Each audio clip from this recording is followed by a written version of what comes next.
മറ്റൊന്ന് ഇനി അല്പം എനിക്ക് തോന്നുന്നു വേഗത്തിൽ പോകണമെന്ന് തോന്നുന്നു. അതെ അതെ, നമ്മൾ ലീഗിന് 5 മന്ത്രിസ്ഥാനം കിട്ടുകയാണെങ്കിൽ ഇതിൽ എത്ര പേർക്ക് സാധ്യത? ഇതിൽ ഒരാൾക്കാണ് സാധ്യതയുള്ളത്, ഒരാളിനെ മന്ത്രിയാവുകയുള്ളൂ. അതിൽ ഷാനിമോൾ ഉസ്മാൻ വനിത എന്നുള്ള പ്ലസ് പോയിന്റ് ഷാനിമോൾ ഉസ്മാനുണ്ട്. അൻവർ സാദത്തിന്റെ പേര് രമേശ് ചെന്നിത്തല പറഞ്ഞിട്ടുണ്ട്. പക്ഷേ അതിനപ്പുറത്തേക്ക് ടി സിദ്ദിഖിന്റെ പേരിന് ടി സിദ്ദിഖ് വയനാട് നിന്നുള്ള പ്രിയങ്ക ഗാന്ധി പ്രതിനിധീകരിക്കുന്ന മണ്ഡലത്തിൽ നിന്നുള്ള ആളാണ്. രാഹുൽ ഗാന്ധിക്ക് വേണ്ടി സ്ഥാനം ഒഴിഞ്ഞു കൊടുത്ത ആളാണ്. യൂത്ത് കോൺഗ്രസിന്റെ ഇതിൽ പദവികൾ വെച്ചതിൽ ഏറ്റവും പ്രധാനപ്പെട്ട 2 പേർ ഷാനിമോൾ ഉസ്മാനും ടി സിദ്ദിഖുമാണ്. യൂത്ത് കോൺഗ്രസിന്റെ മഹിളാ കോൺഗ്രസിന്റെ വനിതാ പ്രാതിനിധ്യം ഉറപ്പാക്കണമെങ്കിൽ പക്ഷേ ഷാനിമോൾ അവിടെ വനിതാ പ്രാതിനിധ്യം ഉറപ്പാക്കാൻ ഇനിയും ഒരാൾ കൂടിയുണ്ട്. പക്ഷേ ഷാനിമോൾ സ്വാഭാവികമായും വരാൻ ഇതിൽ ഒരാൾ എന്തായാലും വരും. ഇതിൽ 2 പേർ വെട്ടിപ്പോകാനാണ് കൂടുതൽ സാധ്യത. ഇനി അസാധാരണ സാഹചര്യം ഉണ്ടായാൽ മാത്രമേ 7 മുസ്ലിം വിഭാഗത്തിൽ 7 മന്ത്രിമാർ അല്ലെങ്കിൽ ലീഗിന്റെ മന്ത്രിമാർ 4 അങ്ങനെ കുറഞ്ഞാൽ ഷാനിമോളിനെ വെട്ടിയാൽ പിന്നെ വനിതാ മന്ത്രിമാരായി ഇനി വരാൻ സാധ്യതയുള്ളത് ബിന്ദു കൃഷ്ണ ഒരാൾ. പക്ഷേ ഒരു മന്ത്രി മതിയോ? അതൊരു പ്രധാനപ്പെട്ട ചോദ്യമാണ്. 2 വനിതകൾ വരികയാണെങ്കിൽ സ്വാഭാവികമായും ടി സിദ്ദിഖിന്റെ മന്ത്രിസ്ഥാനം ഈഴവ വിഭാഗത്തിൽ നിന്നാണ്. സ്വാഭാവികമായും 3 മന്ത്രിമാരെങ്കിലും ഈഴവ വിഭാഗത്തിൽ നിന്ന് കോൺഗ്രസിന് സാധാരണ കഴിഞ്ഞ തവണ 2 പേരെ ഉള്ളത് 2 പേരെ ഉണ്ടായിരുന്നുള്ളൂ എന്നതുകൊണ്ടാണ് 2 പേരായത്. മറ്റ് ഇത്തവണ അങ്ങനെയല്ല, 9 പേർ വിജയിച്ചു വന്നിട്ടുണ്ട്. അതിൽ ഏറ്റവും സീനിയർ അയാൾ എം ലിജുവും ബിന്ദു കൃഷ്ണയുമാണ്. സ്വാഭാവികമായും ബിന്ദു കൃഷ്ണയും എം ലിജുവും ഉറപ്പിക്കാം. എം ലിജു കോൺഗ്രസ് പാർട്ടിയെ സംബന്ധിച്ച് കേരളത്തിൽ ഏറ്റവും സുപ്രധാനമായ സംഘടനാ ചുമതലയൊക്കെ ഉണ്ടായിരുന്ന ജനറൽ സെക്രട്ടറിയാണ്. എം ലിജുവിന്റെ മന്ത്രിസ്ഥാനം 100% ഉറപ്പിക്കാം. ബിന്ദു കൃഷ്ണയുടെ മന്ത്രിസ്ഥാനം ഏകദേശം അല്ല, അതും ഉറപ്പിക്കാവുന്ന ഒരു മന്ത്രിസ്ഥാനം തന്നെയാണ്. ഇനി ഷാനിമോൾ പ്രാതിനിധ്യം നോക്കിയാലും സാമുദായിക പ്രാതിനിധ്യം നോക്കിയാലും ഒഴിവാക്കാൻ പറ്റാത്ത വ്യക്തിയാണ്. മഹിളാ കോൺഗ്രസിന്റെ അധ്യക്ഷൻ കൂടിയായിരുന്നു. അത് ഏറ്റവും പ്രധാനപ്പെട്ട ഘടകം. നിങ്ങൾ വഹിച്ച മുൻ സ്ഥാനങ്ങൾ.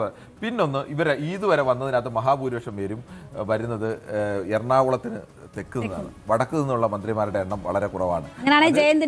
അപ്പോൾ ജയന്തും സുമേഷ് അച്യുതനുണ്ട്. ഈ 2 പേരുടെ പ്രത്യേകത, 2 പേരും ഈ 2 പേരല്ല, ഈഴവ വിഭാഗത്തിൽ വന്ന എല്ലാവരും പുതിയ ആദ്യ തവണ MLA മാരാവുന്നതാണ്.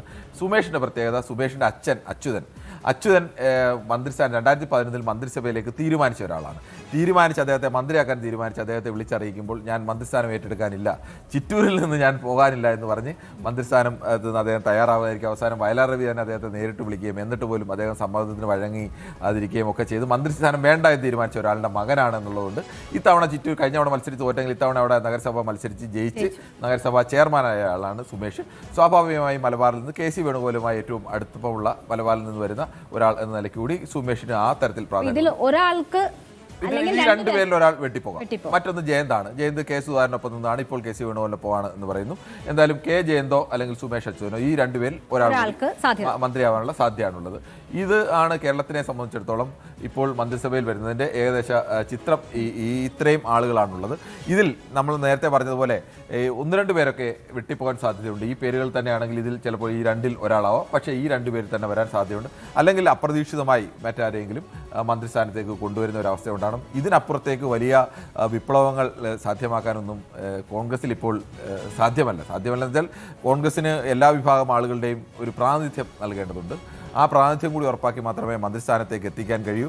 അതൊക്കെ പരിഗണിക്കുമ്പോൾ ഏകദേശം ഈ തരത്തിലേക്ക് ഒരു മന്ത്രിസഭ വരാനാണ് കൂടുതൽ സാധ്യതയുള്ളത്. പിന്നീട് തീരുമാനമെടുക്കേണ്ടത് സ്വാഭാവികമായും ആ പാർട്ടിയാണ്, കോൺഗ്രസ്സാണ്. നമ്മൾ ഇതുവരെ അവർ തുടർന്ന രീതികൾ എങ്ങനെയായിരുന്നു എന്നത് പറയുന്നു. മറ്റ് തെരഞ്ഞെടുപ്പുകളെ വെച്ച് നോക്കിയാൽ ഈ സാമുദായിക പ്രാതിനിധ്യം ഒക്കെ ആ രീതിയിൽ തന്നെ നടപ്പാക്കണമെന്ന് നിർബന്ധം ഉണ്ടോ എന്നറിയില്ല. കാരണം ഒരു മാറ്റത്തിന്റെ സൂചനകൾ എല്ലാ മേഖലകളിലും നമ്മൾ കാണുന്നുണ്ട്. അപ്പോൾ അതനുസരിച്ച് വേണമെങ്കിൽ ഇവിടെയും വരാം. പക്ഷേ ഇതിൽ ഒരു പ്രധാന പ്രത്യേകത രേണുക ശ്രദ്ധിച്ചു, നമ്മൾ വന്ന പേരുകളെല്ലാം ഈ പേരുകൾ ആരും സമുദായത്തിന്റെ പേരിൽ വന്ന പേരുകളല്ല. ഈ പേരുകൾ ഇപ്പോൾ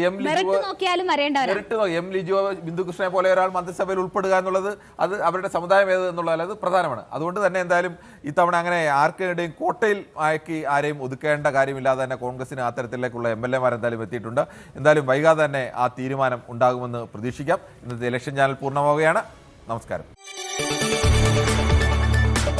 കൂടുതൽ വാർത്തകൾക്ക് News 18 Keralam YouTube channel subscribe ചെയ്യുക.